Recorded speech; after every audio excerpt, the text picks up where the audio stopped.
Bonjour lecteurs de notre chaîne YouTube et aux membres du forum de rcmac.com. Vous voyez autour de moi, il y a du matos, encore j'ai pas tout mis. Là, on va entamer une série de vidéos. Il y a un moment que j'y pensais, mais j'avais pas trop d'idées. Enfin, c'est un peu compliqué à faire et surtout pour moi, c'est très long. Mais je pense que c'est indispensable. Là, on arrive vers Noël et comme d'habitude, il y a le retour des questions sur voilà, j'ai un budget de temps ou je veux débuter en 1/8 thermique parce qu'il y a quand même beaucoup de gens qui veulent encore faire du thermique. Alors je vous dis tout de suite, hein, tout ce qui est les petits buggy qui existent encore, type 1/10 thermique, vous oubliez.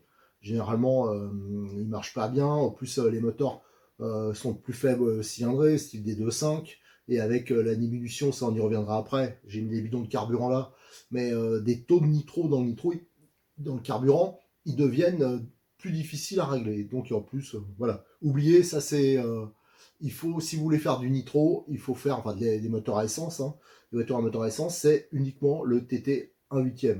Alors, il existe bien sûr d'autres catégories, hein, comme la piste 1/8, mais là on arrive à des budgets stratosphériques. Donc là, voilà les critères pour vous faire ce petit comparatif. En fin de compte, l'idée c'est de vous faire un comparatif entre trois modèles avec un budget pour les voitures, hein, c'est-à-dire voiture, moteur, radio. Je ne parle pas des bidouilles, des accessoires, 500 € maxi. Donc ça, je précise bien, sans compter les accessoires, parce que vous prévoyez toujours une centaine d'euros pour, il va falloir du carburant, il va falloir pipette, il va falloir voilà, des choses comme ça. Et souvent, les voitures, il y a une ou deux petites choses à faire. Le RTR parfait, on pourra vous raconter n'importe quoi, n'existe pas. Il y a toujours des bidouilles à faire pour les améliorer. Pour voilà, ils ont tous des défauts. Voilà, toutes les voitures, hein, quelle que soit la marque, même les plus prestigieuses. Donc voilà, le budget juste pour la voiture RTR, ma limite c'était 500 €. Après, je trouve que ça devient un peu déraisonnable pour du RTR.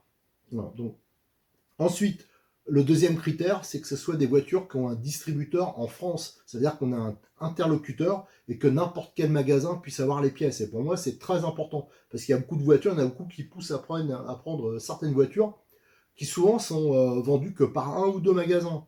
Et ça, on l'a eu plusieurs fois. Il suffit que le magasin il change un peu de politique commerciale.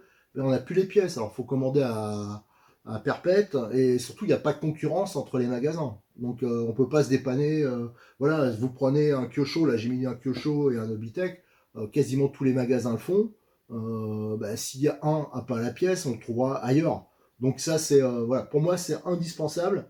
Il faut qu'il y ait un interlocuteur en France, c'est-à-dire un distributeur. Ça, c'est mon critère principal.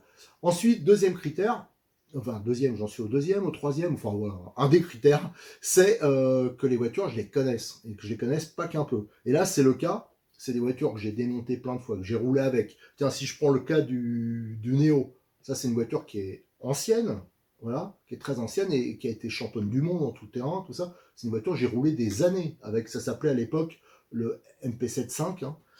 J'ai roulé, il y en a plein qui ont débuté avec cette voiture, qui ont fait de la compétition avec. La plupart des bons actuels, c'est avec ça qu'ils ont fait leurs premières armes. Hein. Donc voilà, mon critère c'était des voitures que je connaisse par cœur, que je sais ce qu'il faut faire et que je puisse vous aiguiller et surtout que je puisse comparer. C'est la même chose pour le MP9. Le MP9, c'est la voiture qui a été la plus titrée. Il n'y a aucune voiture qui a eu autant de titres de champion du monde, champion d'Europe, champion de tout ce que vous voulez.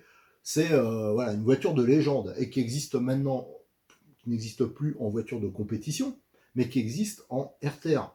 Voilà, parce que depuis, il y a eu le MP10, mais là, on arrive dans des prix stratosphériques, comme on dit. Là, ça permet de s'offrir une voiture typée compétition, même si elle a été simplifiée, qu'il faut, voilà, il y a quand même des grosses différences. Mais sur la piste, vous aurez des performances au niveau de tenue de route, tout ça, très proche d'un MP10. Hein. C'est surtout que, voilà, il y a des matériaux, par exemple des pièces qui sont en alu sur la voiture compétition, là, elles seront en plastique. Voilà, il y a pas mal de choses comme ça qui vont différer, mais à la base, hein, c'est quand même une voiture de compétition. Et pareil, là j'ai couru des années avec le MP9, c'est une voiture, il y en a encore qui roulent avec des MP9 en compétition. C'est une excellente voiture. Alors là, c'est quand même déjà plus haut de gamme. Alors là, je peux vous parler un peu de prix pour vous donner un peu les différences des trois candidats à notre comparatif. Alors c'est pas juste un comparatif. Chaque voiture, je vais comparer bien sûr, mais je vais vous dire les avantages, les désavantages, les choses qu'il faut faire ou pas. C'est pour ça que ça va être un peu long, hein. Je vais pas le faire en une vidéo, ça c'est sûr. Et déjà, il y a des différences de prix. Si on prend l'Inferno Neo actuellement, hein, parce qu'avec les différences, vous avez pu voir hein, à la télé, ils en parlent, hein, les coûts des transports ont explosé. Alors ceux qui sont encore en stock, je pense qu'ils sont encore à ce prix-là, à 339, mais moi je pense que c'est les derniers. Ça, c'est des trucs qui vont augmenter. Donc 339, le Neo. Là, vous avez la voiture, la carrosserie, vous avez tout, hein, le moteur, la radiocommande. Voilà, donc ce qui manquera après, on le verra, mais c'est de l'accessoire. Donc ça, c'est la moins chère du comparatif. Et c'est quand même du Kyosho. Kyosho, c'est pas rien. Ensuite, à la deuxième place, au niveau prix, hein, on a le NXT GP. Alors là, on est à 300, je crois, 99, quelque chose comme ça. On n'est pas loin des 400 euros. Alors ça, c'est une voiture que je connais par cœur, parce que moi, je roule, j'ai déjà roulé avec, hein, le thermique, mais surtout, moi, je roule avec les versions brushless. Ça, ces voitures, on sait parfaitement ce qu'il faut faire. Alors, il y en a des fois qui les ont un peu défoncées, les NXT, mais sauf que moi, je pense que la qualité a augmenté au fur et à mesure. Et c'est quand même tiré, là, on part sur une base très proche de la compétition. Donc, c'est des voitures tout de suite sur la piste qui ont des performances intéressantes. Moi, je trouve que l'avantage aussi, c'est que les pièces détachées, elles sont pas chères. On les trouve partout. Les options, on peut les faire évoluer facilement sans se ruiner. Les options sont pas chères et c'est vraiment des voitures. Alors moi, je connais par cœur, je sais comment faire marcher un.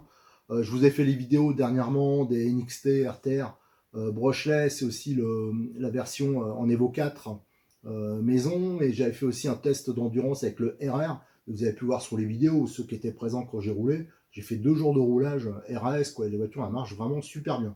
Mais comme toutes, voilà, faut faire un peu de bidouille.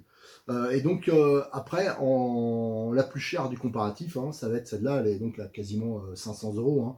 Je crois que c'est 499, hein, quelque chose comme ça. C'est le MP9, donc version RTR. Alors, il y a des petits points, on peut déjà dire ce qui rapproche hein, ces trois voitures, en fin de compte, c'est le moteur. Que ce soit sur le Neo ou le MP9, c'est strictement le même moteur. La différence, ça se fait pas là, hein, au niveau prix, hein, c'est sûr, vous allez voir, c'est sur des accessoires, sur la radio, bien sûr, le châssis, le MP9 est plus moderne, tout ça, mais c'est le même moteur. Et ce moteur-là, si vous en prenez soin, si vous suivez nos conseils, pour vous dire, hein, 90% des moteurs qui sont abîmés sur ce type de voiture, c'est la faute de l'utilisateur, mais c'est pas vraiment sa faute.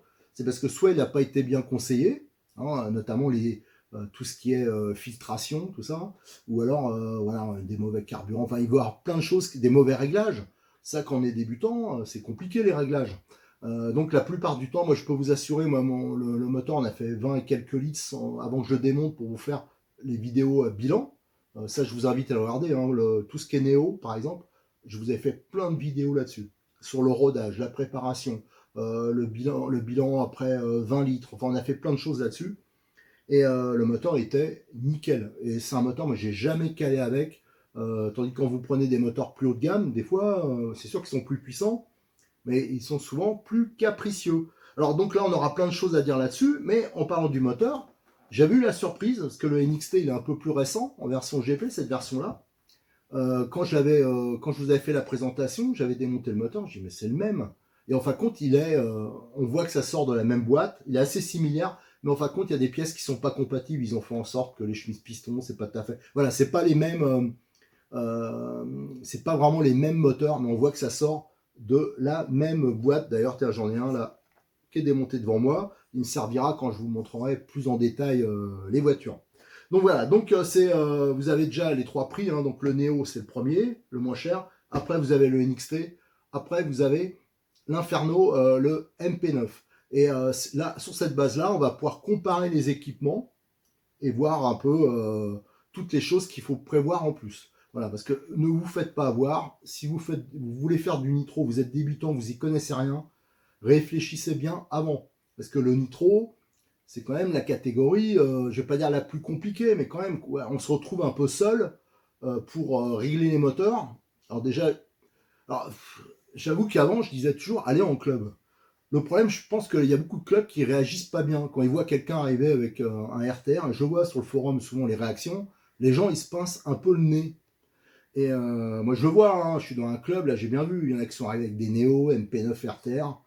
Et c'est bizarre, jusqu'à là, ils s'amusaient bien. Et dès qu'ils sont arrivés, on a commencé à leur dire, regarde, moi j'ai une voiture de compétition, regarde les différences, les machins. Alors après, ils ont commencé à dire, ah bon, en fin de compte, c'est pas si terrible que ça. Ils ont investi dans des voitures qui coûtent une blinde.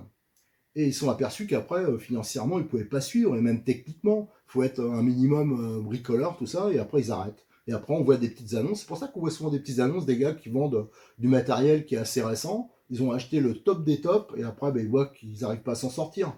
Souvent, il y a des moteurs qui sont pas faciles à régler. Enfin, il y a toutes les histoires de bougies. Tandis que là, ça reste des bougies, par exemple, qui sont beaucoup moins chères, beaucoup plus simples à utiliser que sur des moteurs de compétition. Donc, il y a tout ça à prendre en compte. Hein, moi, jamais je me pincerai le nez devant un RTR, quel qu'il soit. Moi, je trouve juste que les RTR, il faut les utiliser comme des RTR. Il ne faut pas en demander plus. Et aussi, il faut un minimum bosser dessus. C'est pas parce que c'est un RTR qu'il n'y aura pas de boulot. Donc, ça veut dire, si vous êtes pas du tout bricoleur, si vous n'êtes pas du genre patient, ça veut dire, voilà, ben, la voiture, je l'ai, ben, je ne vais pas rouler tout de suite. Je vais essayer de faire les petits conseils qu'on m'a donnés. Et après, je roulerai. Parce que c'est vrai que la plupart, ils achètent la voiture. Allez, premier truc que je fais, j'essaye de démarrer, je tire la tirette comme un malade. Si ça m'énerve parce que ça démarre pas, j'essaye pas de comprendre. Au lieu de fouiller sur les notices, les vidéos, tout ça qu'on a fait, ben voilà. Donc, si vous êtes comme ça, si vous êtes impatient, tout ça, ne faites pas de nitro. Vous allez aller vers des grosses déceptions. Voilà, nitro, c'est pour des gens qui sont. Moi, je pense qu'il faut être calme, il faut être un minimum bricoleur, il faut être consciencieux, il faut faire beaucoup d'entretien. Ce qui, si vous n'êtes pas comme ça, faites plutôt du brushless. Le brushless, ça acceptera, voilà, même si la voiture vous l'entretenez un peu moins, ça sera moins dramatique. Mais un thermique, si vous le mettez dans la bouillasse, si vous entretenez pas du tout le filtre à air, ben, rapidement vous allez détruire le moteur, par exemple. Donc voilà, si vous n'êtes pas soigneux, si vous aimez pas bricoler, abandonnez l'idée. Hein. Il y a des magasins, des distributeurs, ils vont me tuer que je dise ça, parce qu'ils vendent beaucoup de matos. Ils savent très bien qu'il y a beaucoup de voitures qui sont vendues et qui finissent rapidement dans un placard, hein, qui vont être utilisées 1 mois, 2 mois, les gens vont pas s'en sortir et ils vont lâcher l'affaire. C'est pour ça que je vous dis, si vous voulez faire du nitro, faut avoir un minimum les compétences, je ne dis pas de s'y connaître, mais être patient, voilà, et surtout bien fouiller, bien écouter les conseils. Je vais vous en donner beaucoup, hein, parce qu'il y a beaucoup de choses à faire sur chaque voiture, mais c'est normal, c'est de la RC, hein, c'est pas comme si vous alliez acheter votre Renault à la concession, vous sortez, vous roulez, c'est pas ça le modélisme. Hein. Ceux qui vous disent le contraire, qui disent ah ben non c'est pas normal. Mais je sais que c'est pas normal, mais il y a pas le choix. Chaque voiture, il y a toujours des préparations à faire. Allez, ce qu'on va regarder déjà, c'est on va pas regarder sur cette vidéo les boîtes, on va parler déjà des accessoires si vous achetez un de ces kits, ce qui est indispensable. Et c'est pas toujours la même chose d'une boîte à l'autre. Alors je vais vous montrer ça tout de suite. Alors sans rentrer dans le détail des voitures, hein, ça après on le fera quand on ouvrira les boîtes. Là je vous ferai vraiment le comparatif du matériel pour vraiment tout vous dire, hein, ce qui est les bidouilles indispensables sur chaque voiture, hein, les choses qui vont pas, si on peut les améliorer, si on peut pas les améliorer, si c'est vraiment des défauts voilà, avec lesquels il faudra faire avec. Tout ça on le détaillera. Vraiment les voitures je les connais bien. Mais là on va parler de choses qui sont jamais évoqués quand on fait le premier achat. Alors, je ne vous parle pas de l'outillage. Par exemple, l'outillage, ça, je vous invite à regarder. J'ai déjà fait des vidéos sur tout ce qui est outillage, les graisses, les huiles. Ça, c'est très important aussi. Il faudra prévoir un petit budget pour ça. Hein, parce que si vous n'avez pas l'outillage adapté, vous allez faire du massacre. Mais pour ça, regardez, hein, il y a quelques mois, j'ai fait vraiment des vidéos précises là-dessus. Mais là, c'est les accessoires indispensables. C'est-à-dire, j'achète le kit, hein, que ce soit le NXT, le MP9 ou le Neo, qu'est-ce qu'il va me falloir? Déjà, le premier truc, c'est le carburant. il vous faudra du carburant. Alors moi perso, j'utilise le Hot Fire, voilà, c'est ça plutôt. C'est le carburant qui est distribué par Kyosho, mais je crois qu'il est fabriqué maintenant en Italie. Et ce carburant, ici, vous avez deux bidons et on va voir la différence. Alors, ce qui se passe, c'est qu'actuellement, il y a une grosse incertitude, on n'y comprend plus rien, parce que la fédération, elle communique pas là-dessus, il y a personne, voilà, on n'a pas trop les infos. Il y a une réglementation au niveau européen, hein, c'est les lois antiterroristes, sur le nitrométhane. Le carburant, il est composé d'huile de méthanol et de nitrométhane. Et ce taux de nitrométhane, il est réglementé et il va à la baisse. Et jusqu'à présent, il y en a beaucoup qui utilisaient soit du 16 ou du 25. Alors, c'est vrai qu'avec des moteurs, souvent on conseille du 25, parce que plus il y a de nitro, plus le moteur, bon, il sera puissant, ça c'est pas vraiment le premier intérêt pour du loisir, c'est surtout il va chauffer moins, et il va être plus facile à régler. Et plus on baisse en taux de nitro, plus le moteur il va chauffer, et surtout il va être moins puissant, mais surtout il va être plus délicat à régler. Donc là, pour les débutants, les bons, ils vont toujours s'en sortir, mais les débutants, c'est plus problématique. Alors quand vous réussissez encore à choper, parce que là, la réglementation, elle est encore un peu incertaine du 25, il faut pas hésiter. Alors faites attention aussi à ceux qui vous proposent de vous l'envoyer, le carburant, par la poste.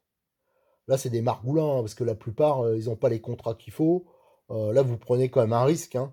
Donc faites attention aussi aux envois de carburant. Quand vous pouvez, allez plutôt, même si c'est pas la boutique où vous avez pris votre matériel, hein, allez prendre le carburant vous-même et conservez-le bien à l'abri. Tout ça, ça, faut vraiment faire attention.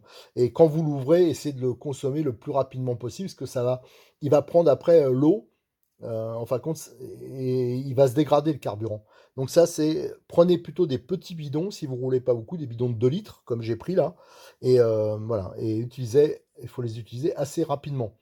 Et là, donc on a deux sortes, on a du 25 et ça c'est le nouveau, voilà, Racing Fuel Sport Euro. Normalement, c'est la nouvelle réglementation. Alors c'est pas bien clair le taux. Ça serait plutôt vers du 12%, si j'ai bien compris. Donc vous pensez bien que de passer de 25 à 12%, ça va changer beaucoup de choses au niveau des réglages moteurs, hein, de la facilité de réglage, peut-être aussi des bougies, des choses comme ça. Donc il y a le carburant. Alors là, je vous montrerai par exemple le Hotfire parce que c'est un bon carburant. Moi, j'utilise ça depuis des lustres et il offre un très bon rapport qualité-prix. Moi, je me sers chez Modelis 34, hein, il a encore des bidons de 25, tout ça, donc il a vraiment du stock. Et bon, jusqu'à présent, moi, j'ai jamais eu de problème. Donc il vous faudra le carburant. Pour faire le plein, il va vous manquer bien sûr la pipette de carburant. Il va falloir aussi le socket pour allumer la bougie. Alors le socket, c'est quoi? Voilà, là vous avez deux modèles. Celui-là, il y a la batterie qui est interchangeable. Celle-là, elle est fixe. En fin de compte, ça, on le recharge. On le met sur la bougie. Tac, et c'est ça qui va permettre d'allumer la bougie, voilà, pour lancer le moteur. Ça, moi, j'en ai toujours deux avec moi. Parce que alors ça, c'est toujours compliqué de savoir s'il est bien chargé. Surtout que maintenant, on trouve que des sockets un peu bas de gamme. Avant, c'est vrai quand il y avait beaucoup plus de nitro, on trouvait plein de sortes. Alors, moi, j'utilise celui-là et celui-là. Ça, c'est les deux miens. Là, je les ai bien nettoyés pour vous montrer. Et j'ai toujours une vieille bougie pour contrôler, justement, mon socket. Ça me permet de voir si la voiture ne démarre pas. Ben, je regarde avec la vieille bougie. Si je vois que ça s'allume, c'est que ça vient pas du socket. Parce que bon, des fois, il y en a qui s'acharnent et en fin de compte, c'est que la batterie est vide. Il faudra donc la pipette et le socket. Et il existe, voilà, il existe ce genre de kit. Hein, ça, je crois que c'est celui de chez Kyosho, qui est souvent proposé avec les MP9, les Neo. Et ça, c'est celui d'Obitech. Et donc, ça, c'est des kits complets. Dedans, je sais pas si celui-là il est ouvert, mais à chaque fois, c'est plus ou moins la même chose. Vous avez le socket, le chargeur, vous avez une clé à bougie, des fois vous avez une clé à roue, voilà, les tournevis qui n'ont pas un grand intérêt, et vous avez la pipette. Moi j'ai une nette préférence pour la version Obitech parce que la pipette qui est fournie avec, c'est la pipette dite un peu Racing Compétition. Elle est de grand volume et elle est surtout de qualité. Voilà, donc là vous pouvez prendre aussi les éléments séparément, hein, mais si vous voulez pas vous embêter, vous pouvez prendre ce type d'ensemble. Tiens, j'arrive même plus à le fermer. Hop, voilà. Donc ça, c'est les Nitro Starter 7. Voilà, donc il en existe pas mal, mais moi, celui que je préfère, c'est à cause de la pipette, hein, parce qu'elle est vraiment de bonne qualité, c'est celui de Bitech. Là, il y a aussi le Kyosho, mais je crois que la pipette est quand même largement plus petite. On va regarder. Ouais, la pipette, c'est pas le même niveau de pipette. Après, tout ça, le reste, vous voyez, c'est identique, hein. Ça sort peut-être même de la même usine, hein. Il y a toujours les deux tournevis. les mêmes clés là pour la bougie, et sauf que la pipette est plus petite et plus rigide. Donc là, vous avez la base, vous avez euh, le socket, tout ça, et vous avez le carburant. Donc là, éventuellement, on pourrait tourner. Mais je vous dis tout de suite, ça suffira pas parce que si vous voulez éviter les problèmes, hein, je vous dis toujours tout de suite, voilà, il faut prévoir d'autres choses. Il faut prévoir au moins une ou deux bougies d'avance. Alors le choix des bougies va être simple parce que les bougies, souvent en rodage, on peut en dégommer une. Ça arrive, hein. C'est pas hyper anormal de dégommer une bougie, deux bougies. Ça peut arriver. Heureusement, pour toutes ces voitures type RTR qui ont le même moteur, c'est des bougies donc à culot court et il faut prendre donc cette série-là hein, de chez Hobbytech.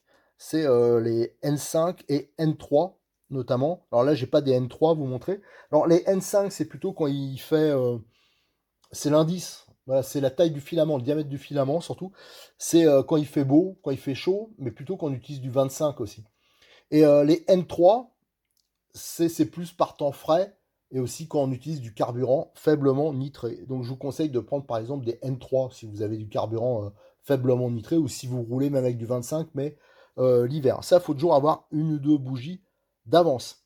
Ensuite, si jamais vous prenez un NXT, à savoir que le NXT est livré d'origine avec une batterie rechargeable. Ça veut dire, hop, c'est cette batterie-là. Cette batterie-là, va falloir quand même prévoir de la charger. Donc, il faudra prévoir un chargeur pour cette batterie-là. Alors, d'un côté, le NXT, c'est très très bien qu'ils aient livré une batterie soudée. Ça, c'est un des points positifs par rapport aux deux Kyosho. Ça, c'est vraiment un bon point. Parce que les Kyosho, ils sont livrés avec un boîtier pile. Et si vous regardez la vidéo premier essai qu'on a fait du Néo, c'était sur le circuit de Montpellier. Qu'est-ce qui s'est passé? On a fait 20 mètres. Et je l'avais dit, hein, avant de rouler, j'ai dit, ça, on va être emmerdé avec le boîtier pile. Ça n'a pas manqué. Premier petit, même pas un saut, quoi, soubresaut qu'a fait la voiture. Les piles, bah, malgré qu'on ait mis du scotch, tout ça, bah, ça fait un faux contact et la voiture, on l'a perdue.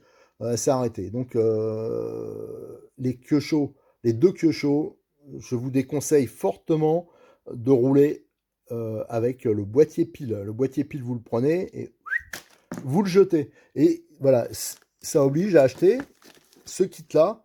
Alors, je vous donne la référence. Hein. Bon, vous l'avez là hein, sur la vidéo. Donc ça, pareil, je l'ai eu chez Cyril. C'est un chargeur avec la batterie, là, donc en 1700. Par contre, c'est une batterie qui est plutôt pas mal, un Gens. Donc il y a cet ensemble. Il est indispensable pour moi. Hein. Moi, c'est juste mon avis, hein, mais vous serez automatiquement emmerdé. Voilà, c'est ça aussi. Souvent, les gens, ils n'ont pas les infos. Le magasin, il leur vend le truc. Ouais, non, mais c'est bon, vous avez tout ce que vous voulez. Après, démerde-toi. Et les gens, ils arrêtent, quoi. Ils sont dégoûtés. Non, il faut, si vous voulez une bonne fiabilité, il faut automatiquement le chargeur et la batterie, donc qui est en pyramide, comme celle-ci, vous voyez, et qui est adaptée au boîtier, hein, aux boîtes radio des MP9 et Neo. Et bien sûr, il faut toujours s'assurer que la batterie, elle est bien chargée. Hein. Alors ça, éventuellement, vous faites attention, vous rechargez au dernier moment, mais aussi, on peut voir par la suite, si vous avez des questions là-dessus, il existe des testeurs qui permettent de voir que la batterie, elle est bien pleine. Ça, c'est très important. C'est un peu comme pour la radio, hein, toujours s'assurer que les piles, elles sont bonnes. Parce que ça, vous pouvez détruire votre voiture, vous pouvez avoir une perte radio, vous pouvez avoir... voilà. Donc ça, je rappelle, pour d'origine sur le NXT, sauf qu'il faut le chargeur. Alors par contre, ce qui est bien, c'est que c'est livré double prise. C'est-à-dire si on a un chargeur avec prise DIN ou à prise type Futaba, c'est bon. Voilà. Mais par contre, pour les Kyosho, il faut chargeur plus la batterie. Après, ce qui me paraît indispensable, moi je trouve que c'est quand même pas mal de mettre un filtre à essence, gros volume. Alors, il y en a des pas chers, pour ceux qui ont plus de moyens, ils peuvent se payer le modèle Kyosho qui est livré avec un support. C'est vrai qu'il est top, hein, moi j'utilise ça depuis des années, mais ils sont un peu plus chers que ces modèles-là. Alors ça, c'est le modèle que j'ai pris aussi chez Cyril. Il a toute une gamme, hein. Vous tapez dans la rubrique Nitro, et vous allez voir, il y a plein de trucs. Et vous avez aussi des filtres au gros volume comme ça, qui permettent...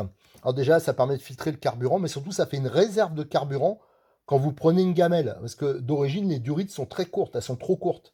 Et quand vous retournez avec la voiture, ben, vous calez. C'est normal, hein, le réservoir désamorce. Tandis que là, ça filtre, mais en plus, comme ils sont assez gros, ça fait une petite réserve de carburant. Souvent, on rachète un peu de durite d'avance, hein, en cas de souci, voilà, c'est pas bien cher, hein, ça achète durite. Et, voilà, là c'était juste pour vous montrer qu'il y a plusieurs couleurs, plusieurs marques en font, plusieurs qualités. Et ça permet d'avoir donc une petite. Alors c'est un peu plus dur de l'amorcer quand on n'a pas l'habitude, mais quand vous allez prendre une gamelle, vous n'allez pas caler à chaque fois. Parce qu'à chaque fois que vous calez, on appauvrit le moteur quand il n'y a plus d'essence, et le moteur, en fin de compte, il fait un micro-serrage. Et donc on l'abîme le moteur. Donc attention, ça aussi c'est important, c'est à prévoir lors de votre première commande. Ensuite, il y a tout ce qui est filtration. Alors là, je dis, c'est plus qu'important parce que, alors, moi, par exemple, des Néo, j'en ai vu défiler un paquet chez moi, hein, qu'on vient me voir, on me dit, ah, là, il démarre plus, ou voilà. Et quand je regarde, oh, les filtres à air, ben, à chaque fois, je demande, mais quand est-ce que, la dernière fois que tu as changé de filtre à air, ou t'as. Ah, ben, je savais pas, tout, et machin, et les trucs, ils roulent des fois pendant des mois, dans n'importe quoi, surtout. Voilà, et on massacre comme ça les moteurs. Et après, quand le moteur est mort, ben là, voilà, là on pleure après. Donc, pour vous donner des exemples, ça c'est le filtre à air d'un Neo. Alors ça, c'est un filtre à air un peu ancien, mais qui était beaucoup utilisé quand il y avait, même en compétition, quand il y avait par exemple des temps, quand il y avait de la pluie, des choses comme ça. Parce que ça fait une coiffe et ça évite que la mousse elle soit tout de suite mouillée. Voilà, ça faisait un peu un filtre à air pluie. Alors, ça va bien quand on roulotte comme ça, mais quand on commence à faire, à rouler dans des endroits poussiéreux, tout ça, on arrive vite à la limite. Et il y a une seule mousse dedans. Et voilà. Et tandis que les filtres dits modernes, mais ça fait longtemps que c'est comme ça, c'est des doubles mousses. Il y a deux mousses. Et c'est d'ailleurs ce qu'équipe d'origine le NXT et le MP9. On a des filtres à air. Je vais pas dire qu'ils sont mieux, mais qui sont plus adaptés. Voilà, ça c'est plus adapté, par exemple, quelqu'un qui voudrait faire du rallye game. Voilà. Voilà, donc ça c'est un truc à prévoir, c'est des mousses d'avance. Donc il y a des kits, par exemple là c'est pour le MP9, il y a des mousses d'avance. L'Obitex c'est le moins cher parce que je crois, alors là j'en ai pas, mais il y a des sachets, je crois qu'il y a 10 mousses d'avance. D'avance, on a la mousse intérieure et extérieure. Le but c'est l'intérieur, normalement on la change jamais, c'est l'extérieur. Il faut toujours, comment dire, si ça commence à traverser, c'est qu'on n'a pas bien fait la filtration, on l'a pas bien surveillé. Faut vraiment, ça c'est important, faut toujours avoir des mousses d'avance et de l'huile pour les filtres à air. Voilà. Donc ça permet, on les prépare d'avance et dès qu'elle est un peu sale, l'extérieur, on la change. Donc on remet une huile, une mousse qui est préparée, qui est pré-huilée. Alors il faut pas qu'il y en ait trop, ça on vous montrera, on expliquera. Mais ça c'est juste pour vous dire quand vous achetez une voiture, quelle qu'elle soit, que ce soit un Neo, un MP9, un machin, prenez des mousses d'avance et un bidon d'huile, là c'est de la sismique, elle est très bien adaptée pour le filtre à air. L'entretien du filtre à air, c'est indispensable. Si vous faites pas ça, si vous le ratez, si vous négligez, vous allez le payer très rapidement. Ça aussi, c'est le genre de truc qu'on néglige trop quand on fait un premier achat. Voilà, donc ça, je vous l'expliquerai aussi quand on fera le Néo. Je vous conseillerais, parce que vous voyez, vous avez des kits filtre à air complets, tout ça. Et des fois, ça vaut le coup au niveau budget, hein, par la suite. Le filtre à air d'origine, par exemple celui du Néo, ça vaut le coup de mettre un Obitech ou un MP9. Hein. Ça reviendra moins cher en mousse, hein, parce que les mousses d'origine du Néo, elles sont un peu plus onéreuses. Et surtout, il n'y en a qu'une. Et c'est-à-dire qu'on la jette à chaque fois. Tandis que pour les autres, moi, les extérieurs, même s'il y en a beaucoup qui disent qu'il ne faut pas le faire, moi, je les change très souvent. L'interne, elle est bien huilée. Je fais toujours en sorte que les saletés ne puissent pas atteindre l'interne. Et les extérieurs, ben, moi, je les nettoie, hein, avec de l'eau savonneuse, un peu chaude, tout ça, ça se nettoie très bien. Moi, je rachète jamais de mousse, hein. J'ai pris un paquet de 10 points et voilà, je les nettoie. Alors, je sais qu'il y en a qui disent qu'il ne faut pas le faire, mais moi, je peux vous assurer que ça marche très bien et c'est économique. Voilà, j'ai fait à peu près le tour, hein, de toutes les choses. Là, je parle vraiment des accessoires techniques qu'il vous faudra si vous commencez en nitro avec une de ces voitures. Hein. Donc ça, c'est de l'indispensable. Voilà, c'est pas ouais, je verrai après. C'est il le faut tout de suite. Donc ça, c'est à calculer dans votre budget. Allez, on va arrêter là pour cette première vidéo. On a fait déjà un peu long. Dans la seconde, on va regarder un peu plus attentivement les voitures et on commencera à les déballer et on va commencer à parler vraiment plus en profondeur des avantages, des avantages de chaque version.